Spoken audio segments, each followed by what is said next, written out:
Good morning, good afternoon, good evening, wherever you are in the world. I hope you're safe and very healthy. I'm Aaron David Miller, and welcome to Carnegie Connects, a virtual series of discussions about issues critical to America and to the world. Last year, then candidate and Vice President Joe Biden pledged to host a global summit for democracy, quote, to bring together the world's democracies to strengthen our democratic institutions, honestly confront nations that are backsliding, and forge a common agenda, unquote. He prioritized for that summit three goals: fighting corruption, defending against authoritarianism, and advancing human rights in their own nations and abroad. The idea of a global summit or association of democracies or for democracies is not new, but who could oppose it? Aren't our values our interests, and vice versa, as the late John McCain said? Don't we have a major stake in promoting democracy around the world? What is our foreign policy if it's simply driven by material interest without some tethering to values? As you'll see today from our wonderful panelists, the Biden idea in its current form or even in an amended version is hardly a settled matter. It has its proponents and it has its critics. And there are so many other issues regarding democracy promotion with which previous administrations and presidents have wrestled. How effective have we and others been in promoting democracy and standing up for human rights? Does our rhetoric match our actions?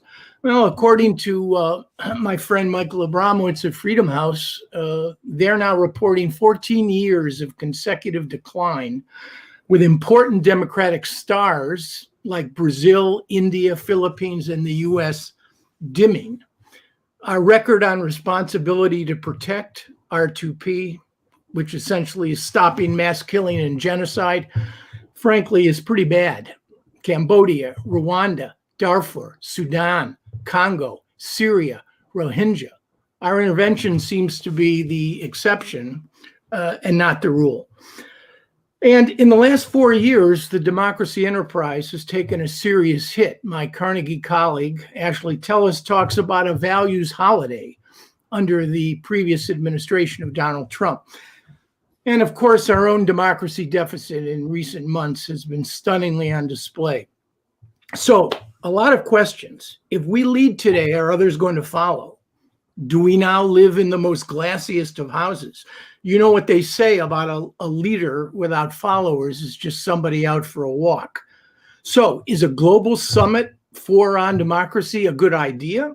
Let alone, should it be a top priority? And what's the objective of democracy promotion? Virtue signaling to make ourselves feel better? Converting authoritarian states into democratic polities? Reforming and strengthening fellow democracies?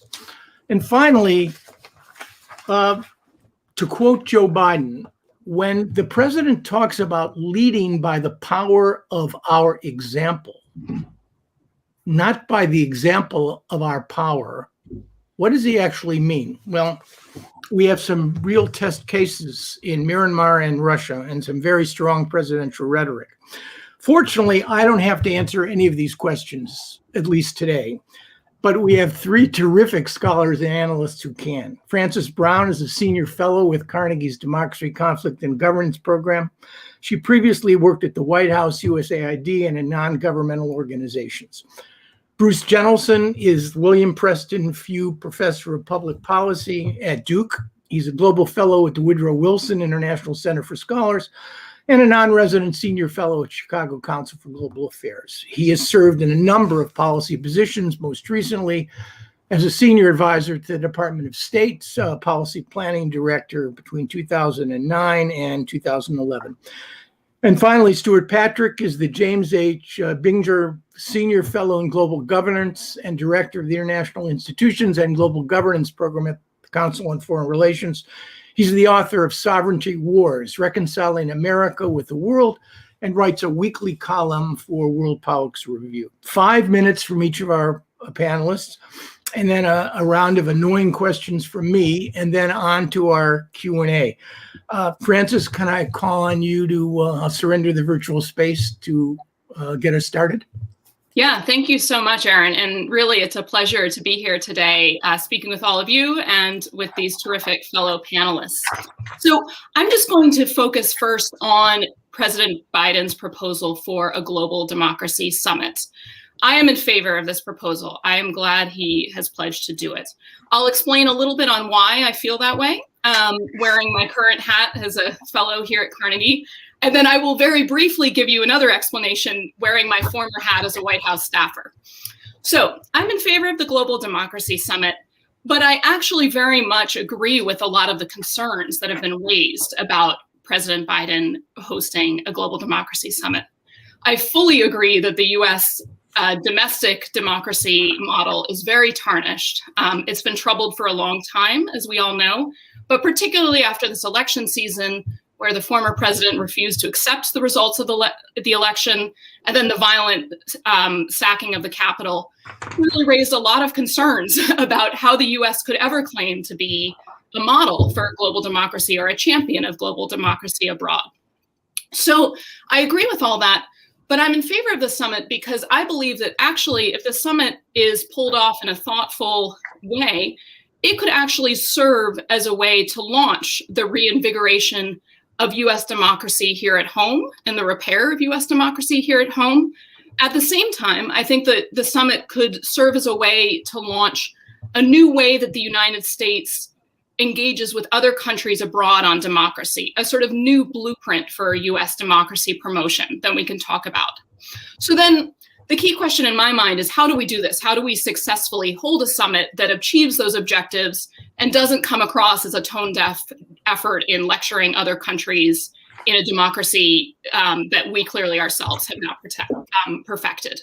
So I have some ideas on how this might happen. My colleagues, Alex Pascal and Thomas Carruthers, and I co-authored an article in Foreign Affairs last month that I commend to all of you if you're interested in many details. And we sort of talked through how this might happen. I won't go through all of the wonky details here, but a few themes that I think are worth thinking about. So our key point is that in order for this summit to be a success, given the United States where it is, given the state of global democracy where it is, the summit really needs to be centered around a theme of mutual accountability and mutual commitment. So in order to participate, countries would really need to sign up for making their own commitments to improving and repairing their own democratic deficiencies. And those commitments would need to be concrete. We're familiar with a lot of summits that are a lot of talk shop, but it really needs to be more concrete than that. Countries would also need to commit to stand up for democracy wherever it's threatened in other countries or authoritarian actions in other countries.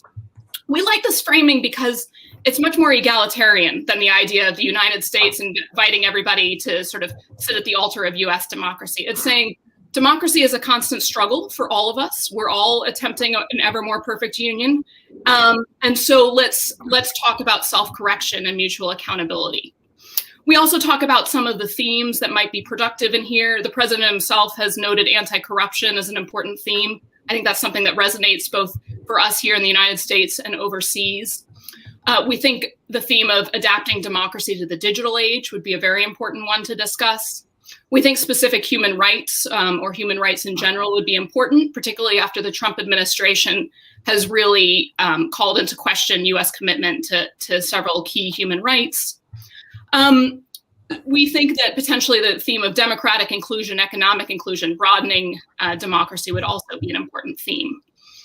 And then another key aspect of how we think the summit could be pulled off is that we think it should really be developed and prepared in partnership with other key democracies. Not necessarily huge countries, but smaller countries that are successful democracies in their own way. So kind of a steering committee idea that could help shape the agenda and run the event.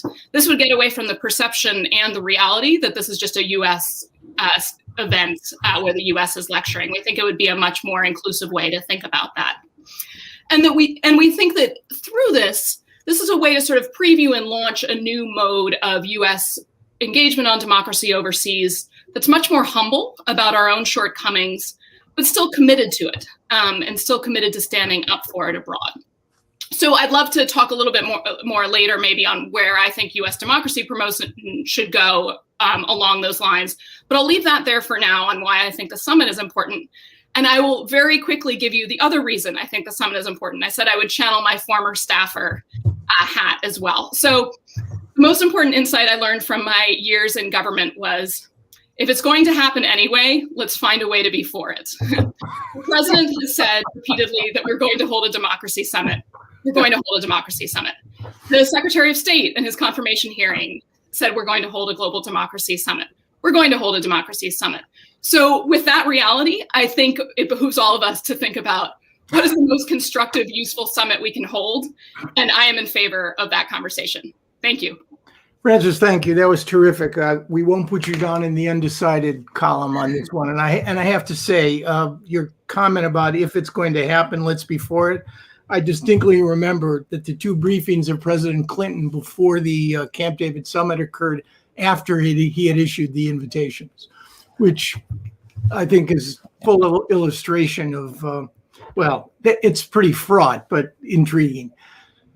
Stewart, can we turn to you now? Sure, absolutely. Thanks, Aaron. And it's a great pleasure to be on Carnegie Connects, particularly alongside Bruce, who's a longtime mentor of mine, and Frances, a former student who, despite my limitations as a teacher, has become a rock star at Carnegie.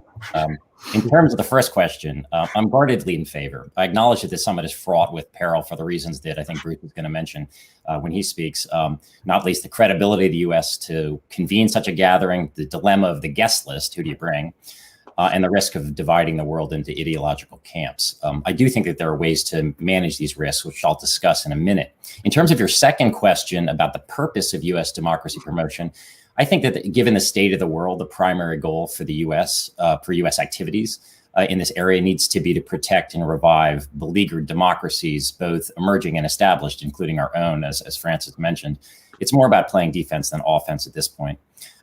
During the glory days of the early post-Cold War years, as you remember, the U.S. foreign policy establishment was pretty confident about the global triumph of democracy, that this was going to be inevitable. Of course, the Clinton administration's national security strategy made enlarging the world's community of market democracies the theme.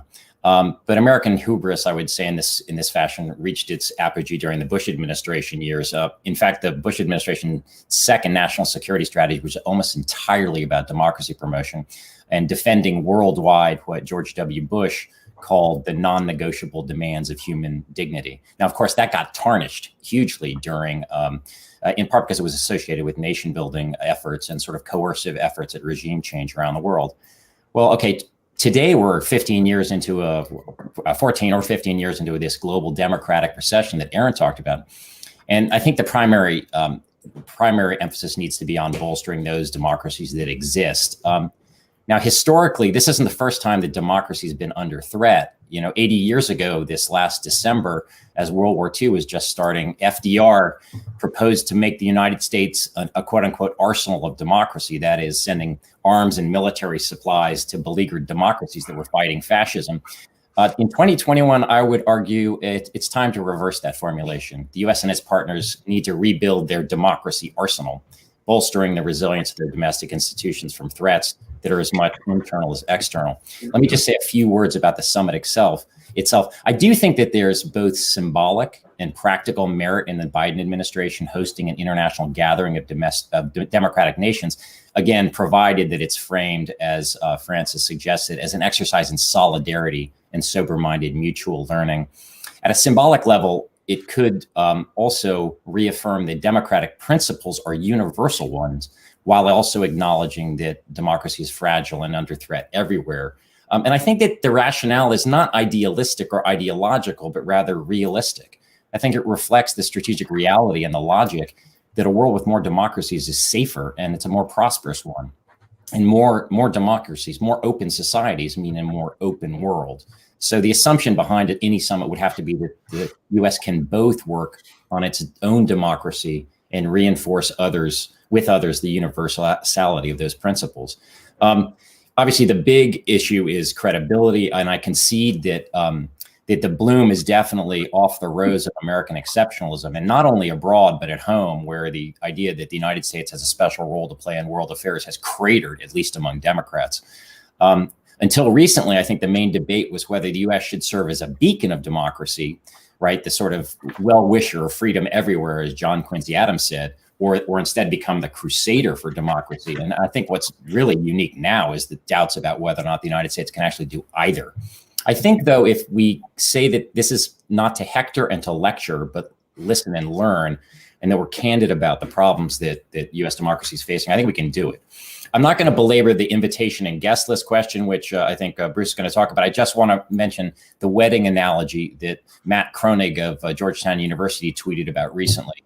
We shouldn't get too overly worked up about who you'd actually invite to this thing, any more than a few problematic folks that are your future in-laws invited to your wedding didn't stop you from celebrating. So I think it can still be worth it. The last point I'll make, just to anticipate one of Bruce's critiques, is that there's this question of, well, won't this just divide the world according to ideology and complicate cooperation with Russia and China? I'll say my response is that I think the conveners can frame the gathering, less as drawing a line between democratic and non-democratic worlds and creating an us versus them dynamic, and more as an effort by democracies themselves to figure out how to defend themselves. And that said, I do have to say, though, that much of the division is happening already, and it's not necessarily because of the behavior of democracies. I think that, when you think about the behavior of China and Russia, they are not letting shared interests in cooperation with the United States on global issues undermine their efforts to undermine democracies. So I think that, in a way, we need to play defense, and having this summit is one way of doing it. But I'll stop there and turn things back to you, Aaron. Thank you. Stewart, thanks. We're now 2 for 2 in terms of support for this idea, with asterisks and caveats, well considered to be sure. And thanks so much, Stewart. Bruce, you're now in the unenviable position of laying out your views, and we're all really looking forward to hearing them. So over to you. So thanks, Aaron, and thanks to Carnegie Endowment and the Carnegie Connects team, and to my co-panelists. I think this is a really important debate, and it's been generated here. It's been generated in things we've all been writing.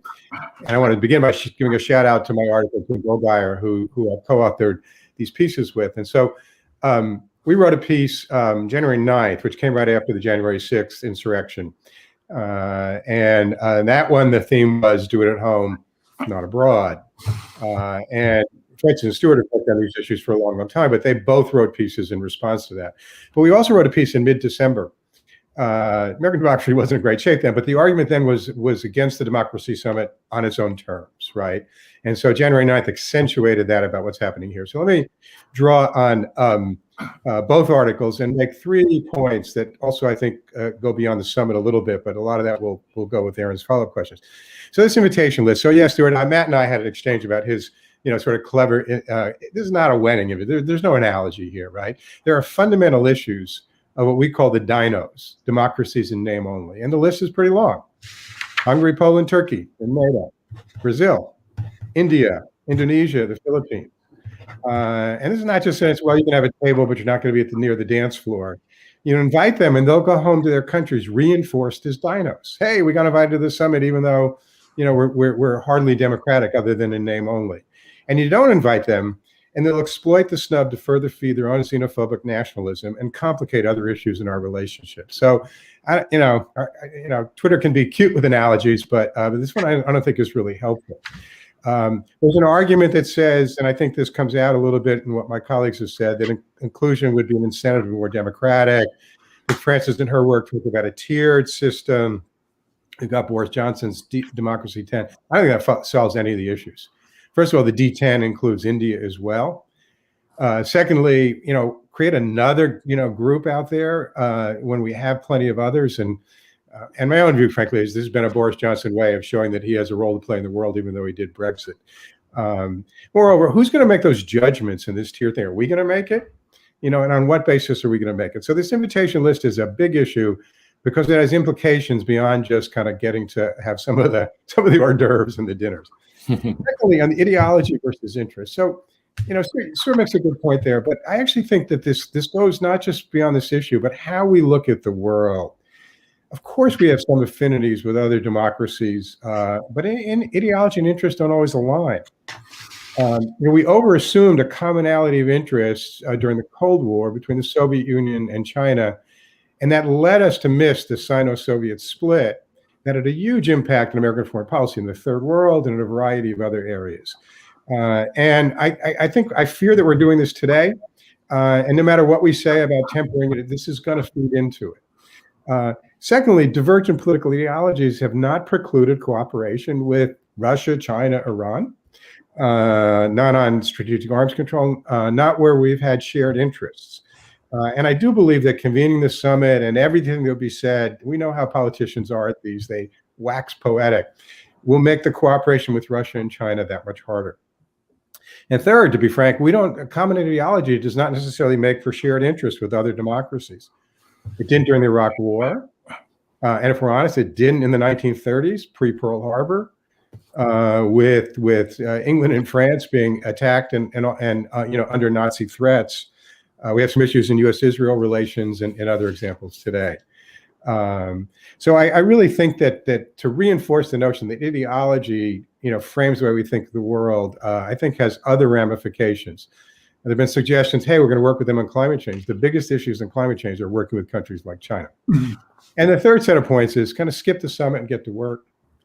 Democracy promotion, the work that Francis has done and Stewart and others have done, Carnegie Endowment has done, many people are probably part of this webinar. It's very important at the ground level. It really can make people's lives, better in some fundamental way. I think USAID with Samantha Power, presumably be confirmed as administrator, is going to take that and run with it. You do not need a summit to do this. And I actually think summits get in the way. The Prague summit is an example of commitments that were made. These were not commitments that really followed up on. We'll get lots of pledges at a democracy summit. Do we really think who's going to hold them accountable? And even the Paris summit, part of the problem why we need, further progress on climate change was even if those pledges had been met, it wouldn't be enough on the climate change issue. So if we want to show we're engaged with the rest of the world and a new administration, take some leadership on Glasgow and Paris Plus and come to the table and show that we are dealing with the problem at home and we're going to be robust internationally. Take the leadership in fixing the WHO and those issues. Moreover, there's just the bandwidth thing. I think this can be walked back. I mean, a president says, I have better ways to do this, and is willing to acknowledge that maybe something said in a campaign doesn't carry over. I think there are plenty of ways to handle that as a communication problem. And the bandwidth this administration faces with all the preparation of the summit is significant. Last point, I think, is us at home. I mean, does anyone really think that the threats of major political violence have significantly decreased after Donald Trump is no longer president? The German foreign minister after January 6th, he tweeted, "The enemies of democracy will be happy to see those incredible pictures from Washington, D.C." We can help democracy abroad a lot more by doing what we need to do at home.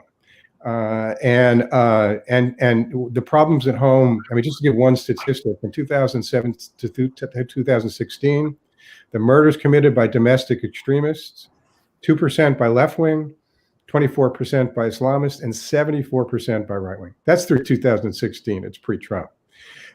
So, I mean, I think that we can do things. The summit, I think, will hold us up to contradictions. How are we going to hold this event? Are we going to be on lockdown in Washington? What kind of photo ops does that make? Last point to go into the rest.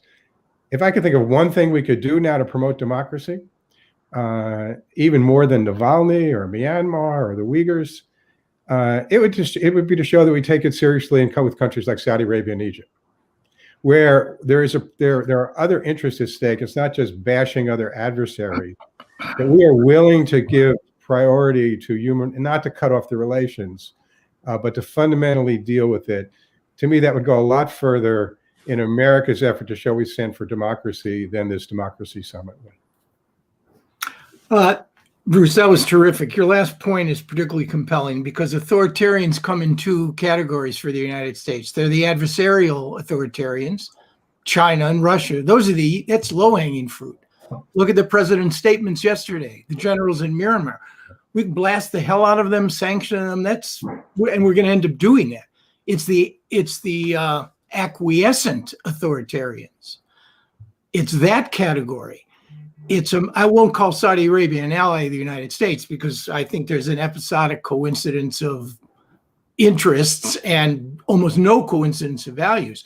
But what do you do about Saudi and Turkey and Egypt? And I think Bruce is right. That would be an acid test, frankly, of whether we actually stand for democracy and are prepared to walk that fine line. Before we get into the broader questions, though, I want to give Francis and Stewart an opportunity to respond to some of Bruce's critiques. I find them, frankly, compelling. But if Francis is right, and in the era of COVID, it's arguable whether or not you can, I mean, Zoom is fine, but are we gathering scores of foreign officials in Washington? Maybe by late fall we'll be able to do this.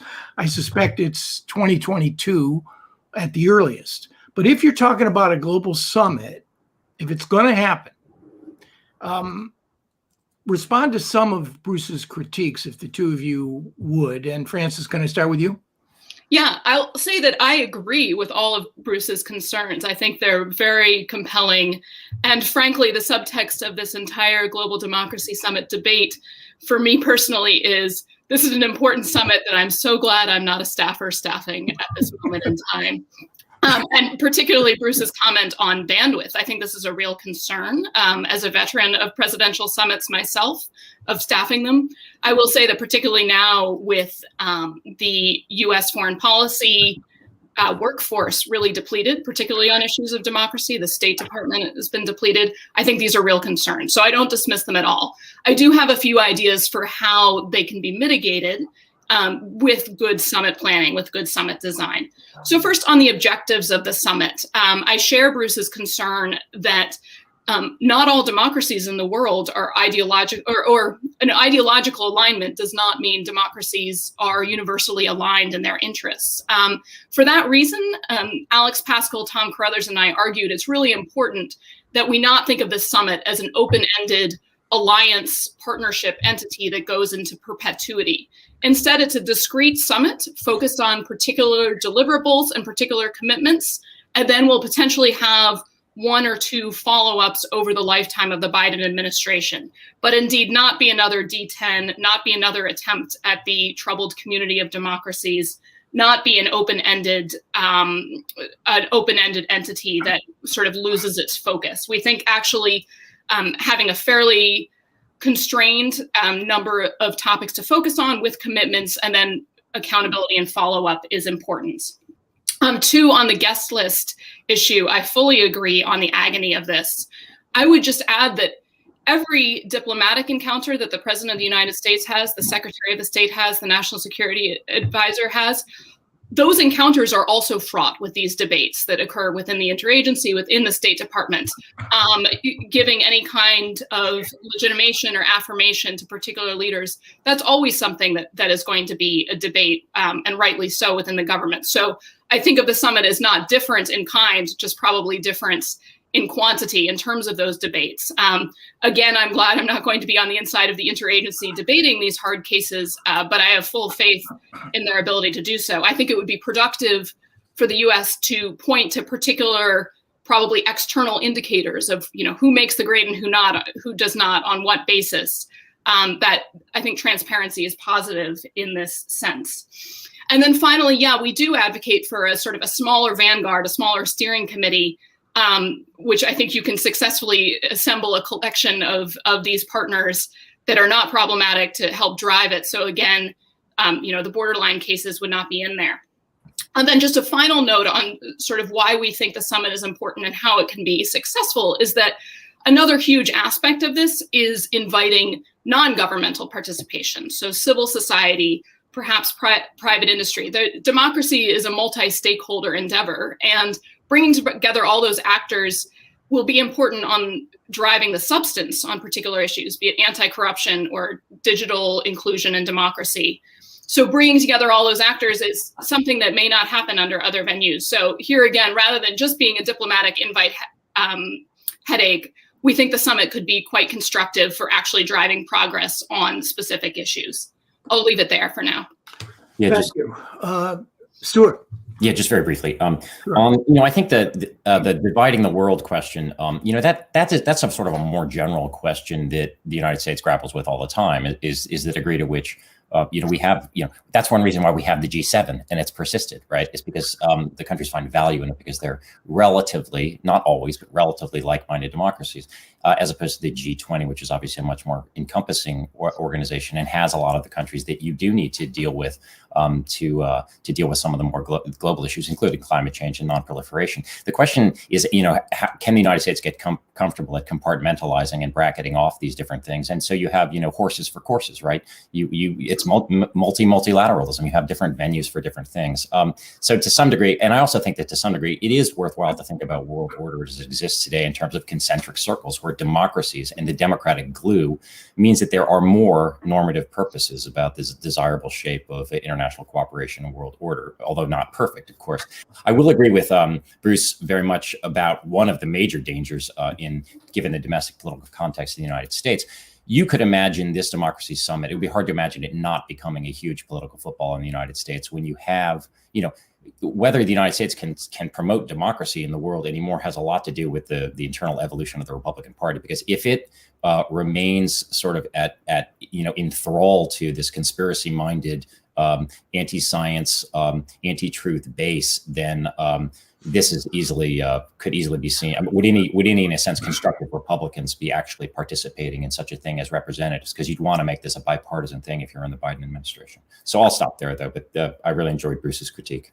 Yeah, Stewart's final point, I think, is an important one. I mean, because our internal dysfunction, I suspect, is going to be on display for quite some time, certainly for the remainder of this year. Can I press the two of you, though, on specifics? Francis, you talked, and I really enjoyed your piece on signing participants up to commitments before they'd attend to the summit, number one. And then number two, commitments to pushing back against other authoritarians. This is a sort of price of admission to the summit. I would just point out that Indonesia and India, two of Myanmar's most important neighbors, in response to the coup, have offered up really, you could only describe them as very muted responses. So what kind of commitments are we really talking about in terms of democracy's imperfections? I mean, France is not going to appreciate American suggestions on how to reconcile laïcité with their Muslim minority. The Israelis are not going to appreciate internal American suggestions on what to do about discrimination against their own Arab citizens. So democracies come in various shapes and sizes, even the ones that we would identify as wholly democratic. Freedom House would categorize as free. They all still come with imperfections, including ours. So what kind of commitments are we really talking about as the price of admission to the summit?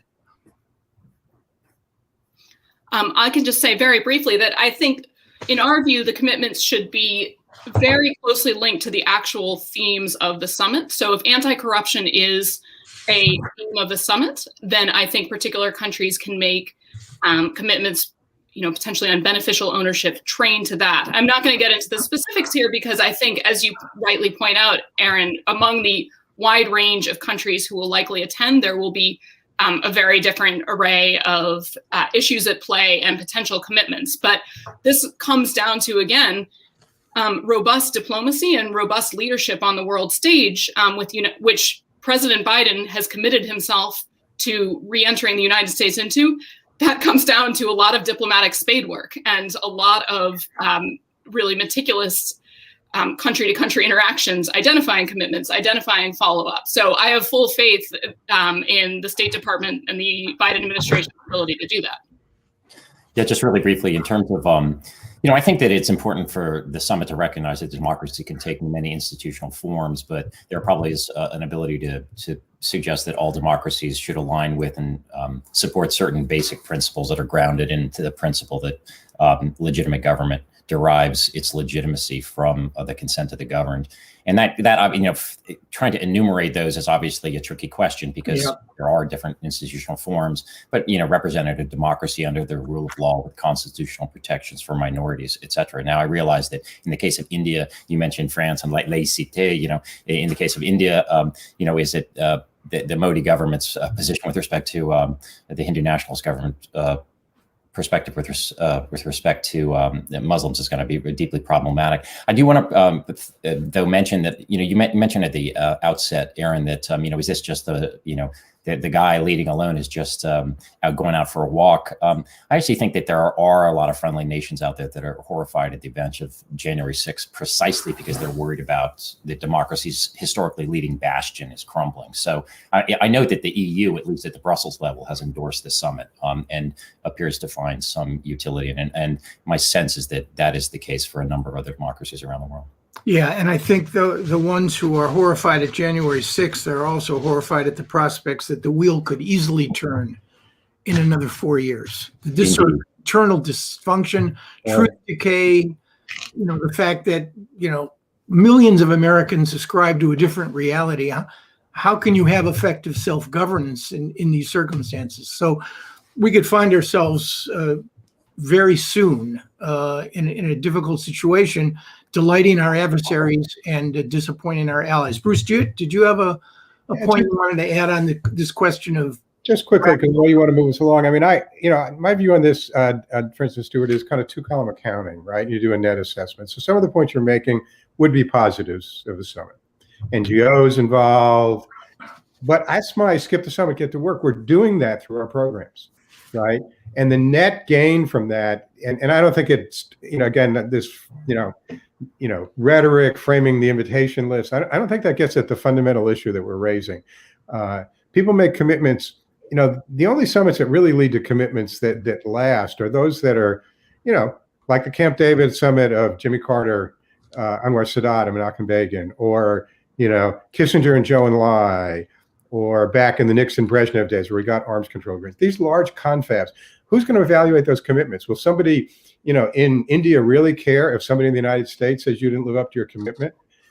So it's a net assessment. I don't want to deny some positives here, but I think the negatives outweigh it quite dramatically, and we can get some of the benefits of the positives that you all are raising just by getting to work with our programs. I mean, summits require an enormous amount of prep, and I've found from my experience that they're really only good for two purposes. One is concluding an agreement, and I think Bruce identified one of the most successful processes or summits. And the other is beginning a process, opening a process. In the Middle East context, that might be the Madrid summit of 1991. The Summit on Democracy falls kind of in between. And I'm not entirely sure that in that respect, it's going to be wieldy, particularly given the host. And I want to turn now to the question of what kind of reputational hit have we really suffered in the eyes of our allies, fellow democratic polities, over the course of the last 4 years? And again, I don't want to confine it to the last 4 years. We've lectured, hectored, and talked about American exceptionalism for decades, sometimes with real profit and logic, but a lot of times without. So I want to get your sense on the relationship between our internal dysfunction and our capacity to actually lead. I know the world is hungry for American leadership. I think that's right after the last 4 years. But how hungry are they if we really start to demand that fellow democratic polities, as well as ourselves, begin to reform our own democratic principles? Will they follow us? You want me to kick that one off? Or Sure. Look, I think it's a very important question. The question of the political extremist violence in this country predates Trump. He in many ways is an effect of those trends as well as a cause. The rise of militias and others goes back. I mean, they've been there a long time, but really kicked up in the 1980s. And frankly, I think a lot of those groups feel like they won on January 6th.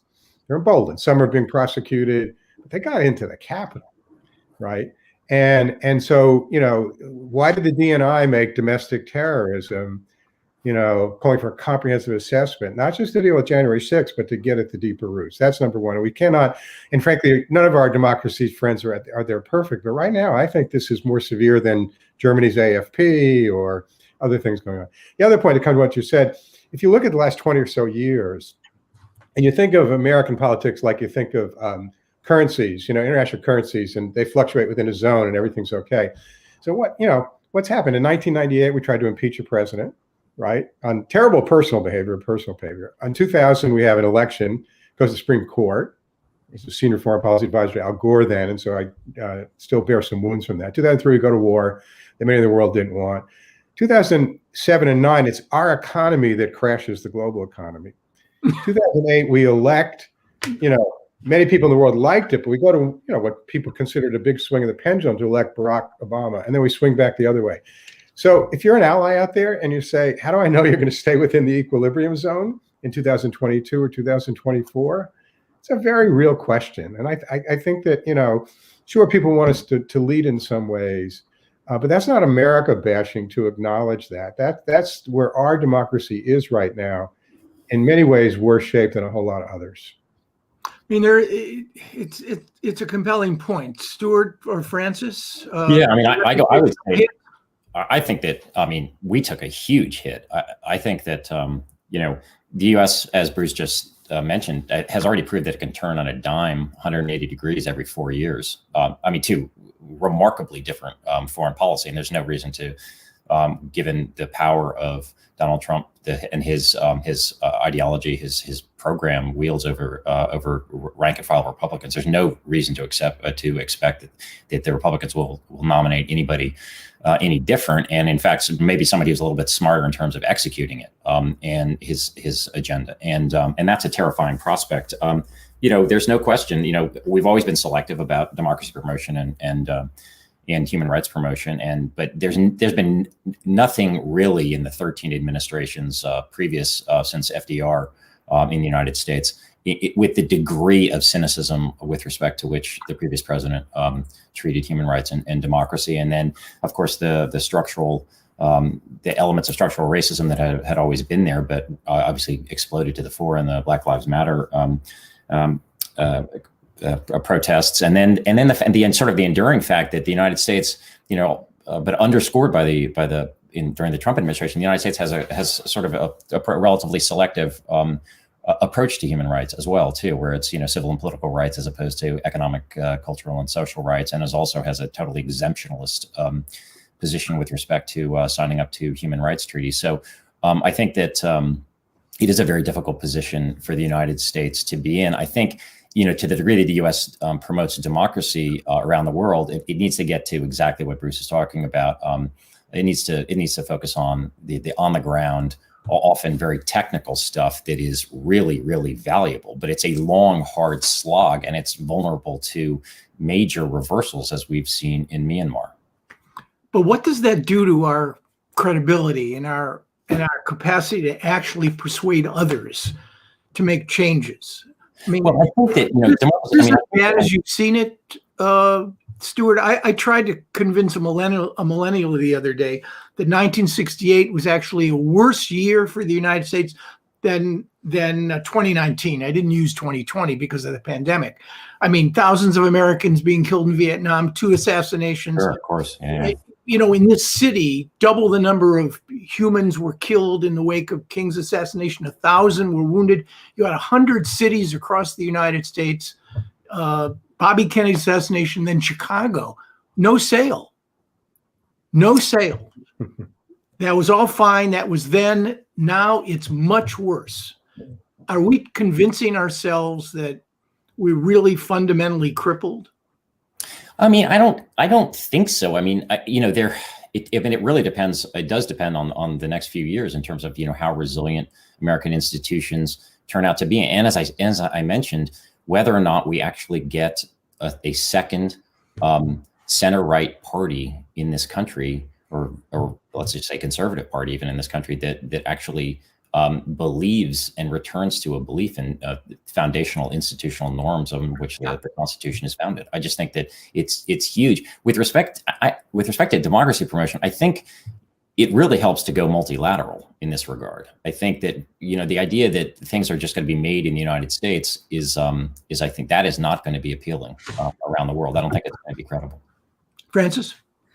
So I fully agree that the U.S. democratic model has taken more than a hit. It's taken a grievous blow. So I won't enumerate all the reasons I agree with all three of you on that.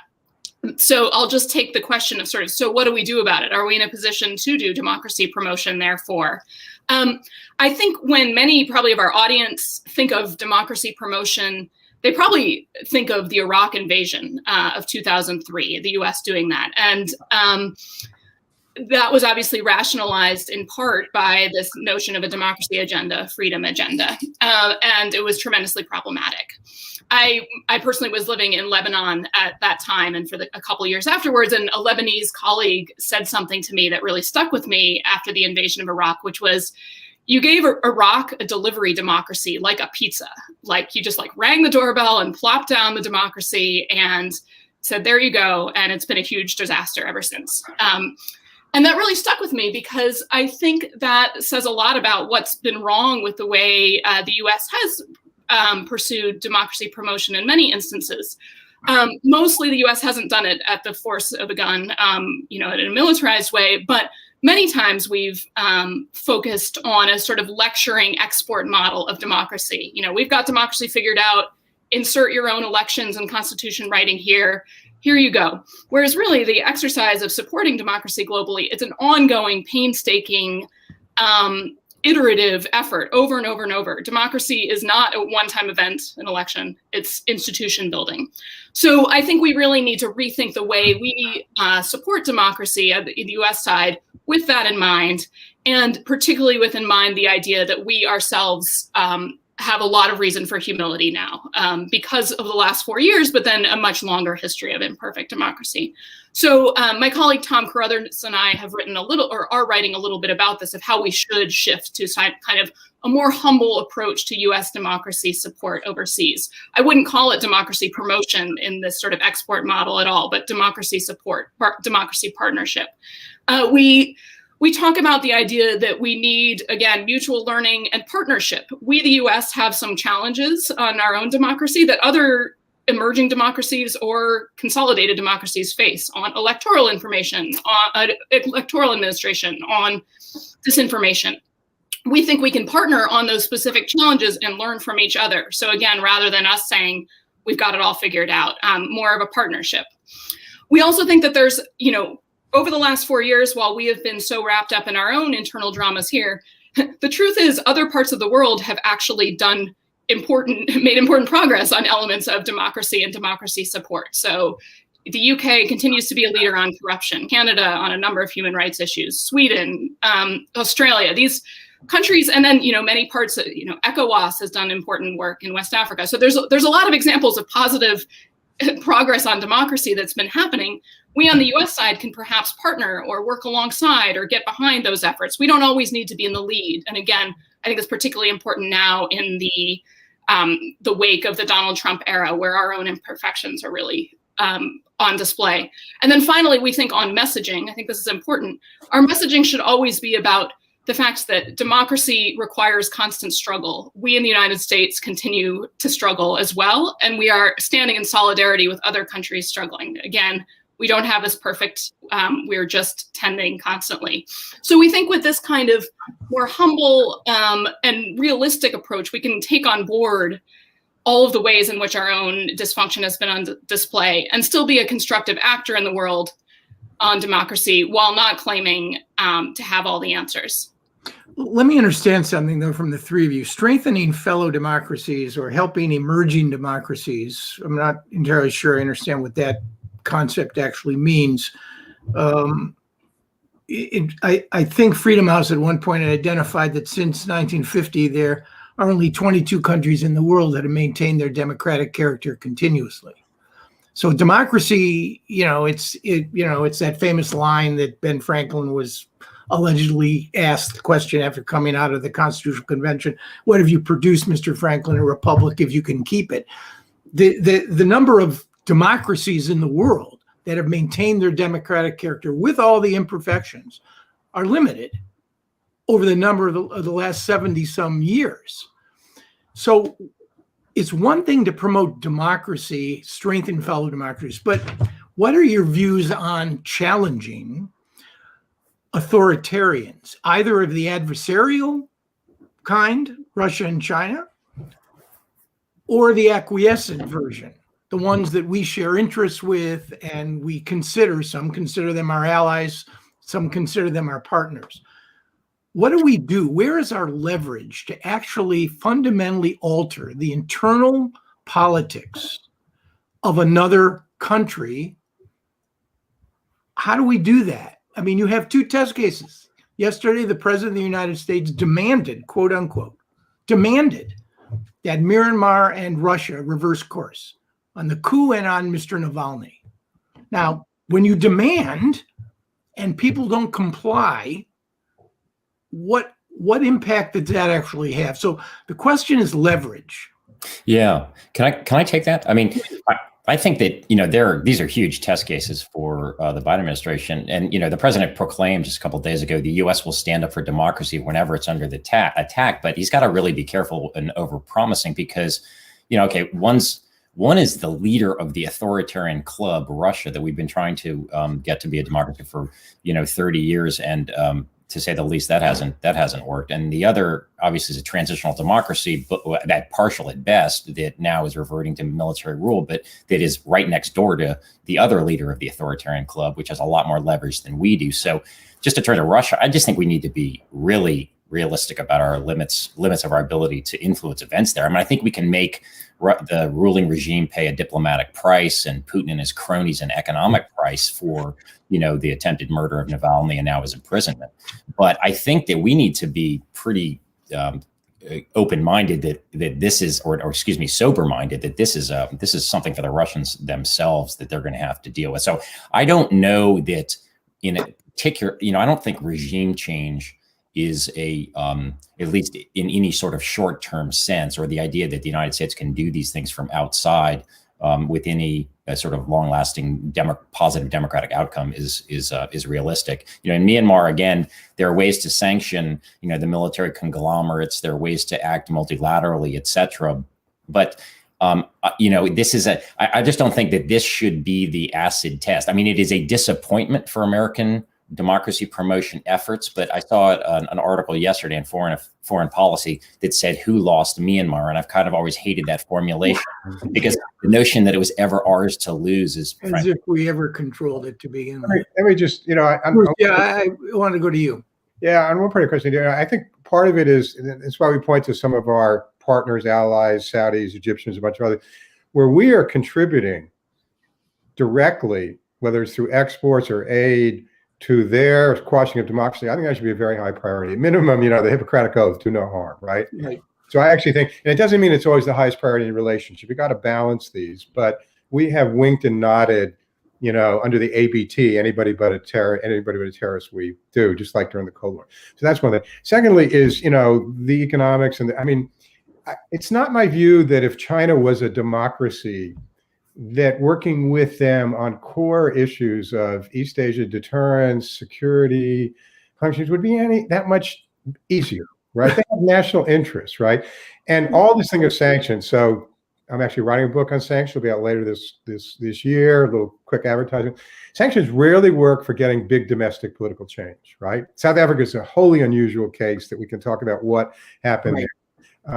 And so it is frustrating. And so we put sanctions on. So sure, there are more costs paid by particular individuals that we put on the Treasury OFAC list, right? And we've done it to the Russians in 2014. We've got this Magnitsky Act. We may want to do that to say we did that, but we shouldn't delude ourselves that necessarily is going to bring about policy change. And we also there too need to do a net assessment. You know, what are we gaining from that? What are we losing? And I just think we feed ourselves too much sort of the easy stuff. You know, we stand for this, we took an action, and I don't think that's useful for us, because it kind of locks us into an approach that, you know, tells us it works when it doesn't. Well, would the three of you have issued the statement that President Biden issued yesterday? Made the statement that he issued, and he's speaking at 3:00 today at State Department. I guarantee you that there will be a huge focus on democracy promotion, and not just strengthening fellow democracies, trying to unwind or change, not through regime change necessarily, but to stand up to authoritarians, given what's happened over the last 4 years and the values holiday that seemed to have occurred under Donald Trump. Let me put a little. Would you have issued that statement? I mean, it's nice to say, I just wouldn't overpromise about what we could do, but here's a twist. Right if Putin were to say to Biden, okay, you lay off Navalny and I'll stop intervening in your domestic politics, right? Now, that sounds like a terrible deal with the devil, and I'm not advocating it, but it's an interesting thing to think through, especially if it was verifiable, et cetera, et cetera, et cetera. Because that is partly what he's been doing since, you know, back in 2012, 2016. Yeah. And I think we have to, like, I wouldn't mind having a meeting, you know, an interagency meeting to talk about that. It still might come out we're not willing to make the deal. But we kind of got to get realistic about what the dynamics are. I think I would be more cautious if I were the president than being too forward-leaning, just because I think that you know, it's important to stand up for principles, but it's also important to realize the limits of U.S. power and also the dangers of setting it up as simply I mean, I think there's a lot of things we need to do with the Russians in terms of, you know, containing a country that is actually actively working to undermine Western democracies. That is a real threat to the United States.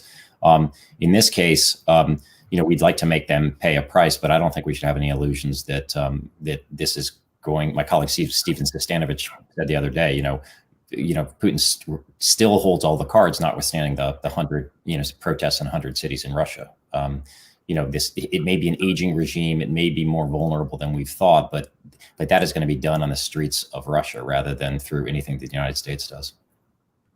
I'd just say, for my part, I think we really need to get away from this absurd idea that the last 2 weeks are the referendum on the success or failure of the Biden democracy agenda. Administrations are measured in years, and honestly, diplomatic influence and leverage is measured in years in the painstaking processes and programs that we've all been discussing, and in the variety of tools that the U.S. has to influence change, like sanctions, like visa limitations, like conditioning aid, like security assistance. These are things that can move the needle when implemented effectively. But that doesn't mean they're going to resolve the problem overnight. And I think we really need to get away from a completely ridiculous idea that the Biden administration would say or do one discrete thing, and that would resolve democratic problems in country X, Y, or Z. I think the president and his team, who are showing amazing message discipline, unlike the previous administration, they're right to speak up, to show we're watching. The United States watching on democratic issues and speaking out against them, that matters, but it won't resolve issues overnight. That's not practicable.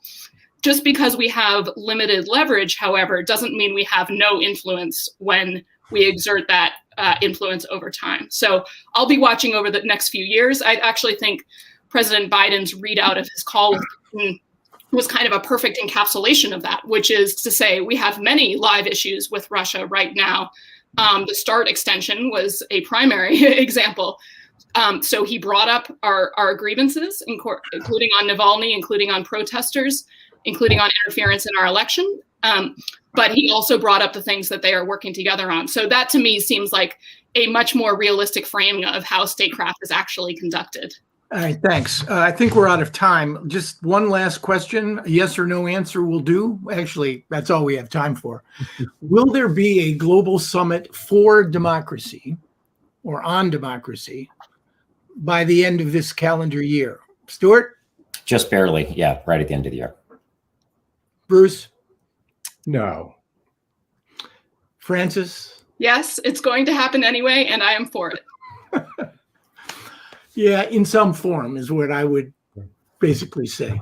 Listen, I want to thank the three of you. The discussion covered a lot, and it was very rich and very honest with a lot of clarity for me, and I really appreciate it. And thank you. I know we didn't get to any of the questions from the audience, but I think this conversation was well worth it. And thanks again for participating. Until we meet again on Carnegie Connects in about 2 weeks. Thanks again. Thank you. Thank you all. Thank you. Take care.